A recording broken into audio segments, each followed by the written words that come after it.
सत श्री अकाल दोस्तों, welcome to Guru Nanak cares. आप सबका बहुत स्वागत है। दोस्तों क्वेरीज आ रही हैं, क्वेश्चंस पूछे जा रहे हैं, डाउट्स आ रहे हैं and I am taking one by one all of them and trying to answer up to your satisfaction. Okay, queries बहुत हैं दोस्तों, क्वेश्चंस बहुत हैं। In case I tend to miss some doubt तो मुझे प्लीज़ रिमाइंड करवा दीजिएगा, comment section में ज़रूर मेंशन कीजिएगा so that I can take up that query as soon as possible. आज बात करेंगे दोस्तों, द क्वेश्चन या डाउट कह लीजिए, that was query regarding uric acid बढ़ रहा है पेशेंट में, तो वो is a heart patient as well, तो क्या आपस में लिंक्ड है। द क्वेश्चन वाज कि क्या यूरिक एसिड बढ़ने से हार्ट अटैक का रिस्क बढ़ जाता है। इस डाउट को आज क्लियर करेंगे, इसी टॉपिक पे चर्चा करेंगे। High uric acid levels, we can say gout, ठीक है। गाउट और हार्ट डिजीज़ में आपस में क्या लिंक है, इसलिए हम इसको ना गाउटी हार्ट लेके चलेंगे। Today will talk about gouty heart, a thorough yet small and to the point discussion on gouty heart. अच्छा, आज का ना video I have divided into 4 parts. पहली बात will answer like, is there any link between gout and heart disease. Secondly, अगर है तो क्या लिंक है, व्हाट इज़ दैट। थर्डली, अगर वो है तो क्यों है, व्हाई इज़ दैट, आपस में रिलेशन जो है। And finally the most important part of the video, the treatment part in homeopathy. आइए शुरू करते हैं, बात करते हैं गाउटी हार्ट की। दोस्तों gout as we all know is a type of arthritis. अच्छा, गाउट के ऊपर ना डिटेल्ड वीडियोस, डिटेल्ड जानकारी ऑलरेडी है। I have uploaded number of videos on gout, मैं लिंक डाल दूंगा, ज़रूर देख लीजिएगा। उसमें ना बेसिक जानकारी सब क्लियर हो जाएगी। गाउट हम किसे कहते हैं, क्यों होता है, गाउट के पेशेंट को क्या खाना चाहिए, क्या परहेज रखना चाहिए, and the part of treatment also. लेकिन इन शॉर्ट यहाँ आपको इतना बताना चाहूँगा कि gout is a kind of arthritis, ठीक है। और उसमें ना यूरिक एसिड की मात्रा बढ़ जाती है ब्लड में, जिसे हम हाइपरयूरिसीमिया कहते हैं। And because of that those uric acid crystals they get deposit in the joints. कहीं ना कहीं वो जॉइंट्स में डिपॉजिट हो जाएंगे, और जब हम मूव करते हैं, जब हम चलते हैं, जॉइंट मूव करते हैं ना, तो वो दर्द करेगा, it will cause pain. And this deposition of uric acid crystals, okay, this will set off the bodies, खुद के जैसे इन्फ्लेमेटरी इम्यून रिस्पॉन्स, वो एक्टिवेट हो जाएगा। और याद रखें दोस्तों, inflammation is the part of a process that results in blood clots, and that can lead to heart attack, that can lead to stroke. तो यहाँ एक बात क्लियर है कि हाइपरयूरिसीमिया, ठीक है, increased level of uric acid in blood.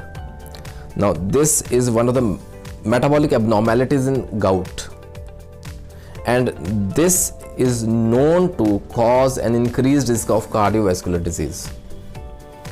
अगर hyperuricaemia है, यूरिक एसिड ब्लड में बढ़ रहा है, तो it can lead to a higher risk of heart disease. और ये जो लिंक है ना हाइपरयूरिसीमिया का या गाउट का और हार्ट डिजीज़ का, ये जो इसका मैग्नीट्यूड है ना, कह सकते हैं, वो उसका इतना अफेक्ट नहीं है as compare to other very important cardiovascular risk factors. अगर उनके साथ हम कंपेयर करें तो ये इतना नहीं रहता, मैग्नीट्यूड उसका इतना ज़्यादा नहीं रहता, लेकिन वो अपने आप में बहुत है, it is quite significant in its own.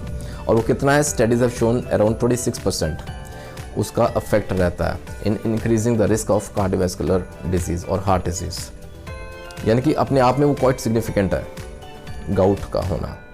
And it is more prominently seen in women as compare to man, studies have shown this also. देख लिया आपस में लिंक्ड हैं, वो क्या लिंक है। Another third part will say why, क्यों gout की वजह से ये रिस्क फैक्टर बढ़ जाता है हार्ट डिजीज़ का। देखिए hyperuricaemia, we can say it's a cardinal feature of gout, बहुत इंपॉर्टेंट एक कैरेक्टरिस्टिक फीचर है गाउट का, hyperuricaemia. Now it has been found that hyperuricaemia is associated with endothelial dysfunction which can lead to a high risk of heart disease. Endothelial dysfunction की अलग से बात करेंगे detail में, लेकिन यहाँ इतना समझ लें दोस्तों, it is a kind of non obstructive coronary artery disease. Normally हमने देखा ना, कॉर्नरी आर्टरी डिजीज़ में जो कॉर्नरी आर्टरी में प्लाक बन जाता है, ब्लॉकेज हो जाती है, that can lead to angina and other risk factors of heart disease, ठीक है। लेकिन यहाँ नॉन ऑब्स्ट्रक्टिव रहता है कॉर्नरी आर्टरी डिजीज़, जिसे हम एंडोथेलियल डिसफंक्शन कहते हैं। इस केस में ना जो लार्ज ब्लड वेसल्स रहती हैं हार्ट की सरफेस पे, जो सप्लाई करती हैं ब्लड, तो वो कंस्ट्रिक्ट हो जाती हैं डायलेट होने की बजाय। तो जो जब वो कंस्ट्रिक्ट होंगी ना, it will lead to chest pain, symptoms आएंगे पेन के, एंजाइना के सिम्टम्स आएंगे। So this is endothelial dysfunction, और ये भी महिलाओं में ज़्यादा देखा गया एज़ कम्पेयर टू मेल्स। ठीक है, अब non obstructive coronary artery disease हो गया, वो that is the first point. Second में अब देखिए यूरिक एसिड जो रहता है ना, it will lead to the oxidation of lipoproteins अगर एथेरोस्क्लेरोटिक प्लाक ऑलरेडी एग्जिस्ट कर रहा है। कोरोनरी आर्टरी में अगर ब्लॉकेज है, अगर प्लाक बना हुआ है, तो ये जो हाइपर यूरिसीमिया रह रहा है ना, higher level of uric acid, it will lead to oxidation of those LDLs, the lipoproteins जो है ना उनको ऑक्सीडेट करेगा फर्दर, और उससे क्या होगा, जो कॉर्नरी या आर्टरी के वॉल्स है ना, वहाँ लीजन्स बढ़ जाएंगे, वहाँ जख्म कर देगा, वहाँ इंजरी करेगा, वहाँ वूंड्स पैदा हो जाएंगे अंदर से। That will again lead to a higher risk of heart disease. Third very important point, gout is associated with systemic inflammation. ठीक है, और सिस्टेमिक इन्फ्लेमेशन के मार्कर्स जो हैं वी ऑलरेडी नो, ESR रहता है and C reactive protein, the CRP, and these are often elevated during acute gout arthritis, ये बढ़ जाते हैं। And we have that video on CRP and link between heart disease. So studies have shown कि जहाँ ये systemic markers, inflammation के markers हैं, ये बढ़ जाते हैं, they have direct link to heart disease. तो दोस्तों ये तो थे in short, in a nutshell, संक्षेप में, कि हाँ gout can lead to high risk of heart disease. इसको अगर समराइज्ड फॉर्म में डिस्कस करें, देखिए जो रिस्क फैक्टर्स रहते हैं ना, that lead to hyperuricemia, our diet, family history, number of risk factors.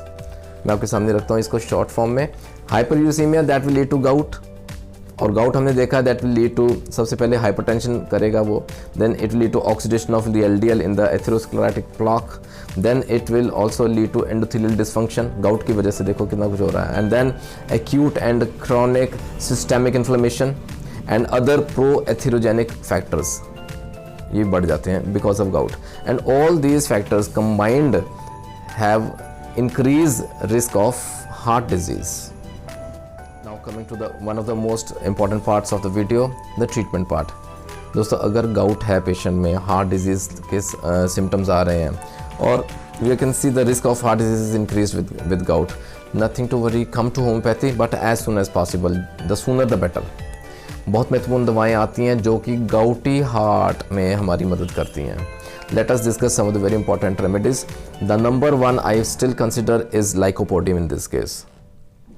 An excellent remedy दोस्तों, lycopodium, जहाँ गाउटी आर्थराइटिस के टिपिकल सिम्टम्स रहते हैं, क्रॉनिक गाउट में हम ऑल यूज़ करते हैं लाइकोपोडियम, एंड जहाँ ना चौकी डिपॉजिट्स रहती हैं इन जॉइंट्स, और इतने महत्वपूर्ण सिम्टम रहते हैं, कई बार जब द पेशेंट व्हेन वॉक्स ना, तो एडी में दर्द रहता है, जैसे कि पत्थरों, छोटे छोटे पत्थरों के ऊपर वॉक कर रहे हैं, very important symptom for lycopodium.